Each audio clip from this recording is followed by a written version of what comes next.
Far Lone Sails is a new indie game that came out just a little bit ago, and the question today is it worth buying? That's what we're going to answer here today on this game review here on AP Games. Before we get into the game review, first of all, I want to say thank you to Okomotive and Mixed Vision for the free key. I really appreciate that. Thank you guys so much. So, as we get into this game review, we're going to cover a couple different things. First, we're going to describe what the game is, what it's about, just the general overview of the game. Second, we'll cover the gameplay, what you actually do as you go about the game. And third, we'll look at what makes it fun, what makes it challenging, what makes it an engaging game. And finally, we'll wrap it up with my rating, my summary, and my recommendations for Far Lone Sails. So let's get into the description. Far Lone Sails, or I'm just going to call it Far from now on, is a beautiful, simple, yet challenging indie game, honestly, with an amazing sense of atmosphere. It's beautiful. The music, the atmosphere, the art is great. The game has almost no dialogue. At least I didn't see or hear any dialogue. The story is delivered through environmental clues, through hints, through little Easter eggs that you might find throughout the game. You kind of have to piece it together yourself and determine what happens throughout the game. However, the start you kind of get, the gist is that you're a young child and you have to make your way through to the coast by traveling through this deserted land that was, at one point in time, it was a seabed, but now it's kind of dried up. And you travel along using this large, I don't know, it's like this tractor plus like a boat plus like a sailboat kind of hybrid vessel that you have to keep running at all costs. So you want to keep the engine running, you want to keep the sails up, you want to keep moving dead ahead, keep sailing, keep that momentum going, and that's the basic premise of the game. The gameplay, again, like I said, it's simple in concept as far as how the game goes, but in execution, it is beautifully well done. Basically, the entire game you're trying to go to the right, and I know that seems really simple, but it's actually much more challenging than you might think. But you have to use your engine and some other tools that you get that become available to your vehicle along the way as you progress. You have to use those tools, you have to use your engine and your fuel to get to the right.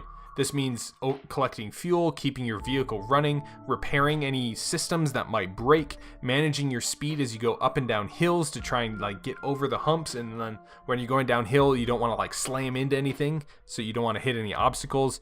You don't want to like damage your sail by having your sail up or anything like that. So it's this good balance of like hectic, but not so hectic that you feel like you're dying, right? So hitting objects, messing up, and just general wear and tear on your vehicle will, over time, they decrease the life and the efficiency of your vehicle. So you have to spend fuel in order to repair them and time to repair them. But that means that for all the time that you're repairing them, that means you're using fuel that you could be using to progress. For all the time that you're repairing them, that means that you're not taking care of other systems that you need to continue progressing and keep that momentum going. So by being very efficient with your vehicle, by not hitting stuff, by managing your speed, by staying on top of your systems, it allows you to continue being efficient and keep that momentum going, rolling ever rightwards. I don't think that's a word, but we'll just call it a word. Right words, like W-A-R-D-S. There's occasional puzzles that bar your way that you kind of have to solve. So you might have to stop your vehicle for it, or you might have to get, place your vehicle in a certain place. These include bridges, barriers, tunnels, thick mud that you have to get through, and more. And all these puzzles are handcrafted. They're very intentional to see like all the different areas that you have to jump and collect and press these buttons and trigger these things and figure them all out. I never found the puzzles to be so challenging as to like detract from the gameplay, but it's at the same time they were enough where it allowed you to kind of test out some of the other systems of the game, and also allowed you to get outside the vehicle. Most of the puzzles required you to get outside the vehicle and jump around, which was a nice break of things. It was a good way to change up the pace a little bit. So instead of just ever like tracking rightwards, you have to stop, you have to think, you have to move, you have to gather resources and hop to certain places and trigger certain things in order to open up the way for you to continue onwards. Speaking of which, let's talk about those challenges. So obviously the challenges I kind of wrapped them up in the gameplay section a little bit, but there's two main challenges. So the first is balancing the need to keep your systems running versus the need to keep moving rightwards towards your goal. So again, this includes finding and using your fuel efficiency is one of the big things. So again, not using your fuel in order to repair as much as you can. You want to use your fuel basically for your engine, but at the same time, you don't want to always push your engine full bore because you might have to come to a stop in a little bit. Making sure that you don't hit things or you run into things, making sure that you use like the little vacuum on the back end that you eventually get to pick up the fuel and put the fuel in and keep all these systems running as you're trying to keep going rightwards. It's this good balance of frenzied. Again, it's this really good balance of frenzied, but at the same time not so furious that you feel like you're just dying. So, and of course the other challenge are the puzzles. So the puzzles that you have to figure out, again, I thought they were a nice change of pace from the moving ever towards the right, but at the same time they weren't so challenging or so difficult that they just were like hurting your brain kind of thing. They're just nice ways to break up the story, to break up the movement, and to change up the pace of the game a little bit. I found the challenge to be just right, not too hard, not so hard as to take away from the experience and the enjoyment of the game, but at the same time not so easy that they were trivial or boring or like laborious tasks. It was this good like Goldilocks moment where it's not too hot, it's not too cold, it's just right. So that's what I found for the challenges. They were just right. So onward to the score and the final review.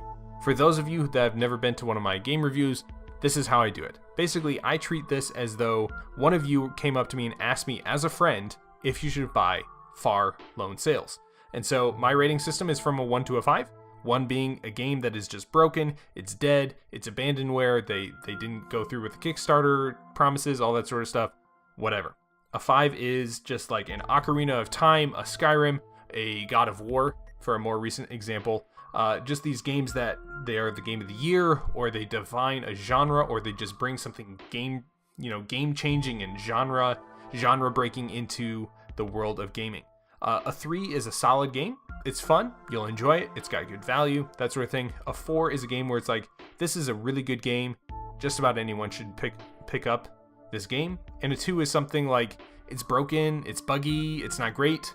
But if you're a really big fan of like the TV series it's based off of, then maybe you should try that. Or maybe if you're like a fan of the comics or something, then sure, pick it up. Just understand that it's not going to be great. So, where do I rate Far Lone Sails? Far Lone Sails is an indie game, so keep that in mind, but I have to say that this game is a 4.25. Far Lone Sails it's as much an experience as it is a game. It is absolutely beautiful. The music and the sound are impeccable. Honestly, the music and the sound are probably the best part of this game. The artwork is great. The gameplay is fun, but the music and the sound are just, they're spot on. They lend something to this game that make the atmosphere special, really special. The first time that I started the engine in the game, I was literally grinning from ear to ear. It was just, everything about it was just so satisfying. The way that you put the fuel in and you started it up, and the sound of it roaring against the music, and the music just swelled perfect. Like, it's just great. Like, it's one of those moments that it literally gave me chills, and I smiled ear to ear. It was great. Anyone who's a fan of indie games should really pick this game up. That's my summary of it. I'll talk a little bit more about it, but if you take anything away from this game review, it's that if you're an indie gamer, you should really look at this game. It was a beautiful, beautiful experience. You can also buy the soundtrack as a separate item, and I would encourage that because it's really good. I really enjoyed it. So the story is communicated beautifully through the backgrounds, the way that you interact with the world around you, the clues and the hints that you pick up if you're really observant. I really enjoyed that. The story is just the right length. It's long enough to make it fun and enjoyable, but not so long that it overstays its welcome. So it's this beautiful, I think the saying is like, it's this old saying of a woman's dress. A woman's dress should be long enough to cover the important parts, but short enough to like keep it exciting or something like that. And I feel like that's what this game perfectly embodies. It was just long enough where the story is complete. It puts you through some good challenges and some good paces, and it makes you work for it. But it's not so long that it stretches it out and makes it kind of this awkward, painful ending.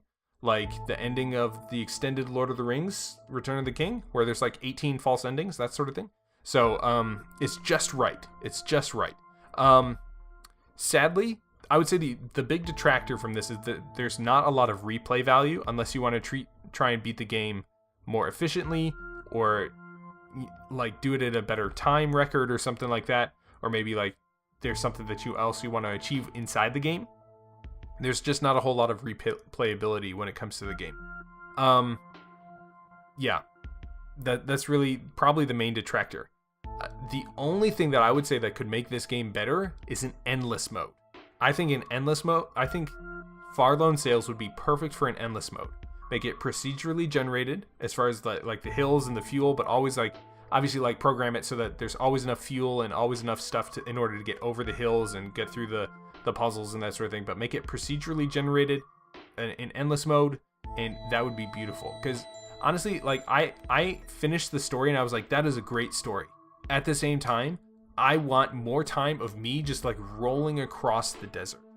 Like an endless mode would be amazing. So, Okomotive or Mixed Vision, if you see this review, if you hear it, please create an endless mode.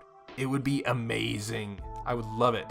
So overall, Far Lone Sails, it's a wonderful world that I found myself very relaxed in.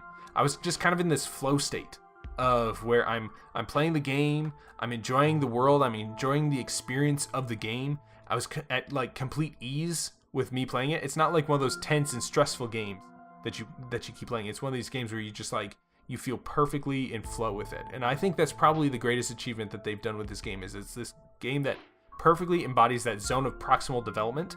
An education term, but basically they keep it right in that Goldilocks flow state area of it's not too hard as to be like as to discourage you from trying, but it's not too easy as to make it boring. It's just they did such a good job with it. Okomotive, Mixed Vision, you guys should be very proud of this game. Like, this is an excellent game, and you should be proud to call yourself the developer of this game. Like, serious, I'm dead serious. You guys did a very, very good job. I would call this as much a piece of interactive digital art as I would call it a great game. So that's my review of Far Lone Sails. I seriously think you guys should consider looking at it. There's a link down in this description to the Steam store page if you want to take a further look at it. But this game is so much fun. Like, it was a beautiful experience that I really enjoyed. So hopefully you guys enjoy it as well.